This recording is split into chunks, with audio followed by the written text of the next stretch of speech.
John Doe case that has been weighing very heavily on the hearts and minds of this office for more than 20 years.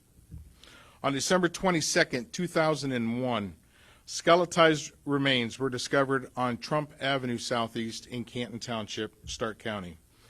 Despite our investigators' hard work over many years, we could not determine the identity. He soon became known as Stark County John Doe.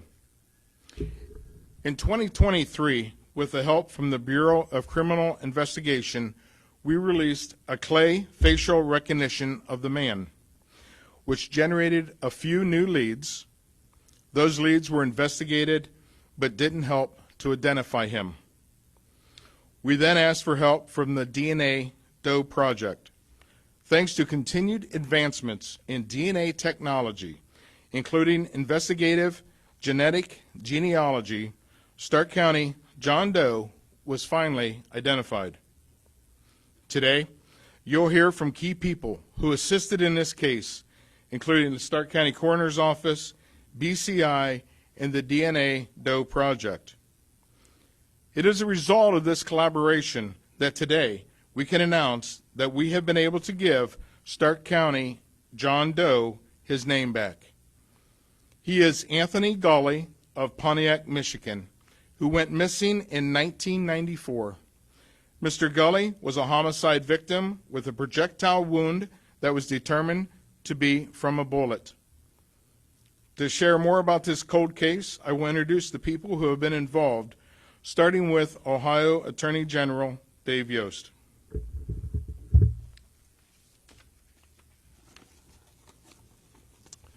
Thank you, Sheriff Weisburn, for hosting us today and for your office's work to identify this John Doe. This is kind of a bittersweet announcement. There's the excitement, of course, of accomplishment. Decades-long investigation can now be closed. At the same time, it's a sobering reminder that behind every cold case is a family, a victim that had friends and a life, loved ones. My heart goes out to the victim's family. I know they're watching right now from Michigan. My condolences to all of you. I hope that this gives you some sense of closure after all these years. It's also the second announcement of a John Doe identity that we've had here in Stark County. Our playbook for cold cases remains the 3 T's: teamwork, technology, and tenacity. BCI, of course, always stands ready to assist local law enforcement when requested, a concept I call the force multiplier. We do not have primary jurisdiction in Ohio over criminal acts or investigations. We're here to support those that do: sheriff's offices, local chiefs of police, prosecutors. When law enforcement needs specialized help, things that you can only get with scale because they're expensive, BCI is ready to help. You know, in the movies, every DNA case is finished in a few minutes. This case illustrates the fact that it's not quite that easy.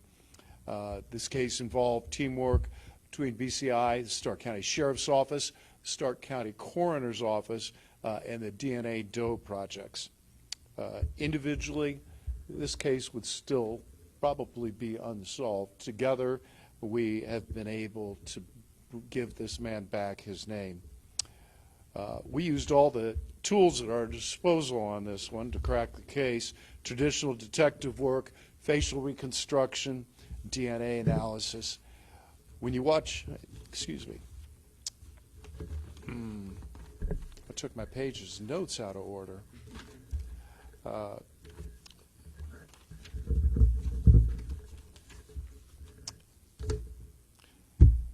Finally, tenacity. Our teams all worked together and didn't give up. You know, even the discovery of the body after all these years was several years ago, 4 years ago now.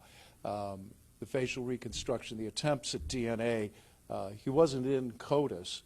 We had to work backwards to find a familial match. All of that took time. It took not taking no for an answer, not accepting a negative result, but figuring out what is the next thing to do. What's the next question? Where can we turn next to keep trying to find the answer? I'm proud of this team from the state, from local jurisdictions that finally was able to press through, and through their tenacity, teamwork, and the technology that didn't even exist in 1994, able to come to a place of closure. So with that, I'd like to hand off back to the sheriff. Thank you, General. Thank you. I'd now like to introduce BCI Criminal Intelligence Analyst Samantha Reb to speak about the role she played in this case. Thank you. So my name is Samantha Reeb. I'm an intel analyst and the forensic artist on this case. I'm really grateful to be back here in Stark County representing BCI and celebrating a successful identification. I want to first just kind of reiterate what AGO said to the family. Our thoughts are definitely with you guys during this time. Working missing person cases, we work a lot with the families, and we can see the toll that it takes on families that are still constantly searching for their loved one. So though these cases can sometimes go unsolved for decades, there's countless individuals that dedicate their careers to trying to solve these cold cases. And I'm honored to work alongside many of these people each day. This case is a great example of the persistent work completed by everyone at the coroner's office, sheriff's office, BCI, the Ohio State University, and the DNA Doe Project.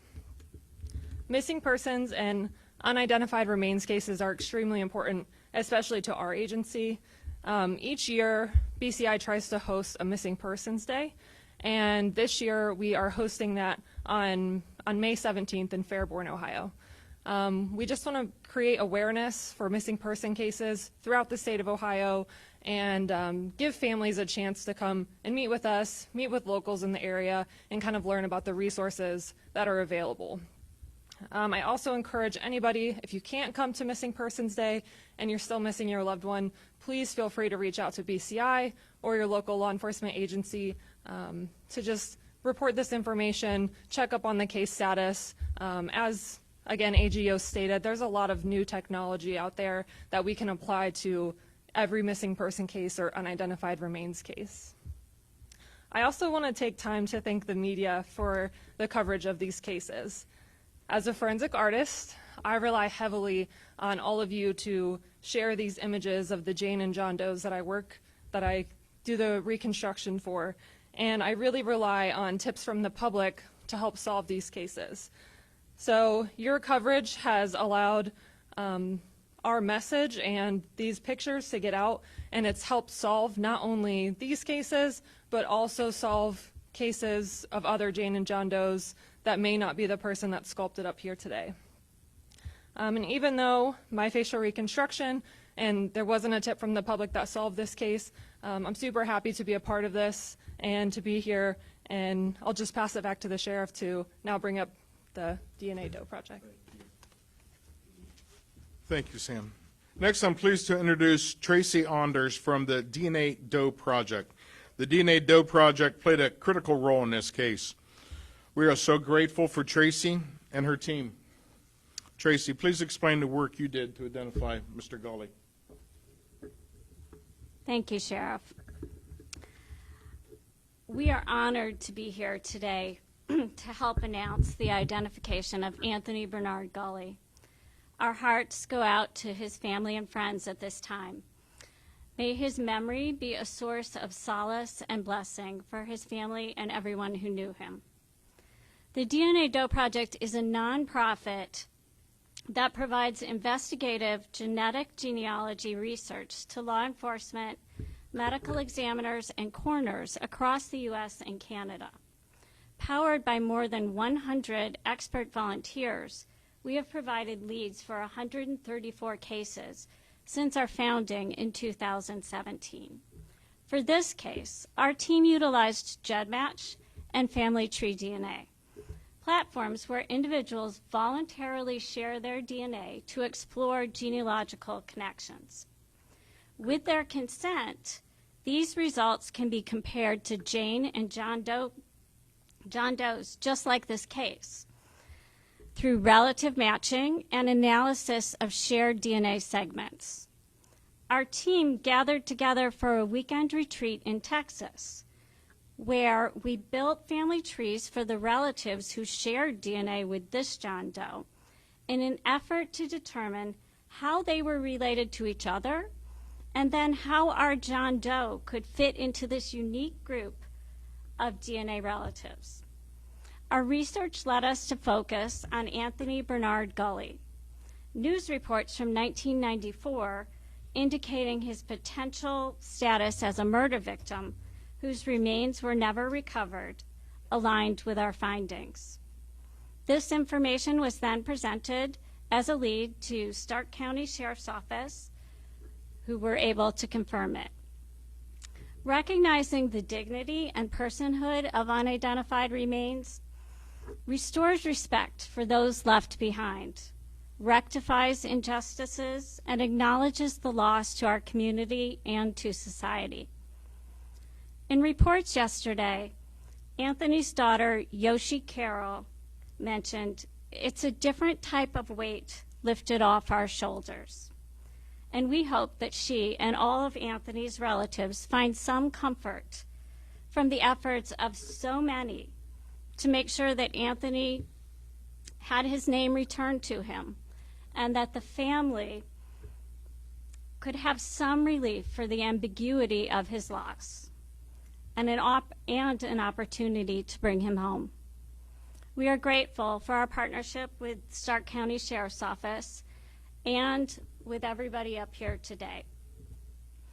We also would like to acknowledge the complicated lab work that led to this, including lab work done by Estrella, Hudson Alpha, Genealog, and bioinformatics expertise of Kevin Lord. The DNA Doe Project provides our services pro bono, thanks to the generous support of our donors and sponsors, whose commitment is essential in restoring the identities and dignity to those who have passed without a name. Thank you. Thank you, Tracy. We will now take your questions. Any of the speakers are available for questioning, along with Sergeant Brian Johnson, who led this case from my office, and Harry Campbell, an investigator with the Stark County Coroner's Office. We'll take a few minutes to answer any questions we can. Can you tell us more about Anthony as a person, what you learned about him and his life? Yes, so we were able to meet with Anthony's family up in Pontiac, Michigan there. The last time he was seen, he was 24. He was currently working. He had several children. He was active. Overall, a good person. He wasn't into any criminal activity that we found. Was he reported missing? He was. So he was last seen September 3rd, 1994 by his sister. He didn't report to work September 5th, so his employer called his sister. He was entered missing through Pontiac, Michigan PD September 11th of 1994. Can you tell us any more about, Sheriff said homicide victim believed to be vulnerable, and we talk more about that? Yes, so we had a forensic anthropology report done by The Ohio State University in 2023. When we received that back, that's when we learned that there was a projectile wound to his scapula and left clavicle, believed to be from a bullet at that time. So has the investigation advanced anywhere to a point where you know anything or can conclude anything more about that crime? Yes, absolutely. So throughout this, we ended up going to Pontiac, Michigan to meet with Anthony Gully's family. During that, we made contact with Pontiac Police Department that we learned was disbanded in 2010 and is currently overseen by Oakland County Sheriff's Office. Oakland County Sheriff's Office still retained Pontiac Police Department's reports from Mr. Gully's missing person case. Throughout that case, we were able to review it and it analyzed and resulted in his death was the cause of George Frederick Washington, a.k.a. Ricky Washington. Throughout that report, it indicates that Mr. Gawley was killed in Pontiac, Michigan, and driven down to the Akron, Canton area. What were the ties here to the Akron family? Ricky Washington had family and multiple ties to Akron, Ohio. Yes. What happened to Ricky Washington? Ricky Washington in 1994, the end of September, got in a shootout with the FBI and Akron police, where he suffered multiple gunshot wounds, and ultimately a self-inflicted wound took his life there in Akron, Ohio. Yes, Bob. Question for Tracy. You mentioned jet match and family tree DNA. Can you explain how this process worked when you obtain DNA samples through swabs from the family? How that works to kind of give you the clues that you need to identify Mr. Gawley? Thanks so much for the question about GEDmatch and Family Tree DNA.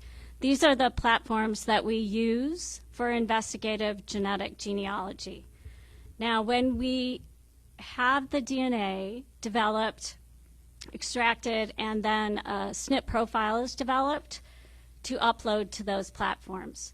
Once we can do that, we can analyze any of the segments that are shared between our subject and the people that have already put their DNA there.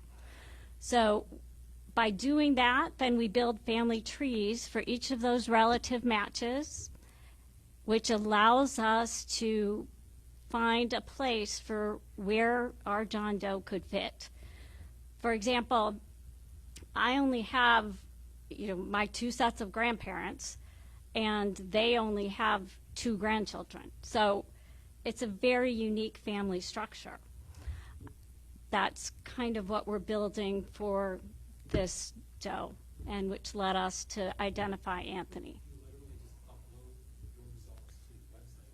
The SNP profile, which is, it's a digital file, it is uploaded to those 2 websites where it's matched with people who have consented to have their DNA matched.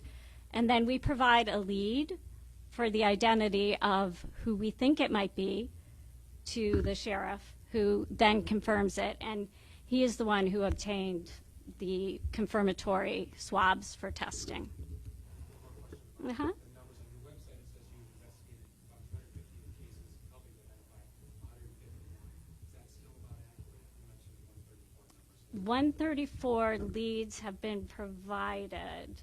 I think we pulled that from the website, but if it says 151, the difference was there are some that were identified before the relative matches came in by other means. So that's the difference between the 134 and the 151. Right. Yeah. Tracy, this is now the second Stark County John Doe DNA Doe project has helped to identify. Was this case more difficult? Was it more difficult to find his identity than in the last case with Michael Leach? Did you get the cases around the same time? Each case has its own degree of difficulty. This case had a little bit more difficulty in the lab. So we waited 9 months for the lab work with this case. But once we had the lab work, we were able to make this identification in 24 hours. Now with Michael Leach, which we also worked with Sergeant Johnson, we had that case. It took us about 5 days to provide a lead for that case, but the lab work was shorter. Sergeant Johnson, this relates to Michael Leach. Can you provide an update for the family as far as where that stands? Is it still a suspected homicide? Has it been ruled homicide? Or has it? No, I'd say that's accurate, Bob, that it's a suspected homicide. There's clearly suspicious. That's a coroner's question. On the rulings question. Did you guys rule that a homicide, Michaels? Yes, Mr. Leach was ruled as an undetermined Here. Cause of death and also an undetermined. We ruled Mr. Leach as an undetermined as far as the cause of death, because that was never clear. We also ruled that manner of death, which can only be a homicide, suicide, an accident, or a natural death, we also ruled it undetermined there because we simply do not know. Based on the circumstances, there was nothing to say that it was not a homicide, but there's nothing that we can do to prove that at this time. And as far as this case goes with Mr. Gully, a death certificate was issued on this case in Michigan, and I have copies of those if any of you want them. Ma'am? I couldn't hear you. How many kids? Children. Um, Children did he have?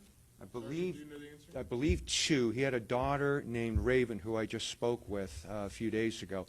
And on a side note with that, I told her that I was the one that actually picked this man up. I did the recovery. And she started crying, and she thanked us all for taking good care of her father. And then we just heard from a son. There's 4 known children. 4, okay. Yeah. Can I ask you, you did the recovery, I did. that's, what, 23 years ago here? 2001, yes. What is it like for you to be standing here 24 years later, to have this closure?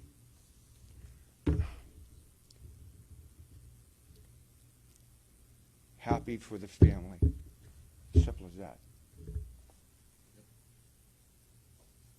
Simple as that. They had someone they loved, now they know what happened to them. That's it. Thanks. All right.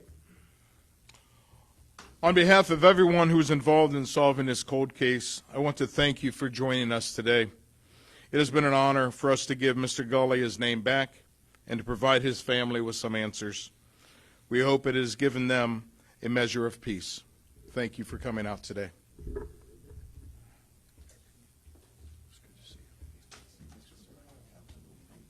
See you soon.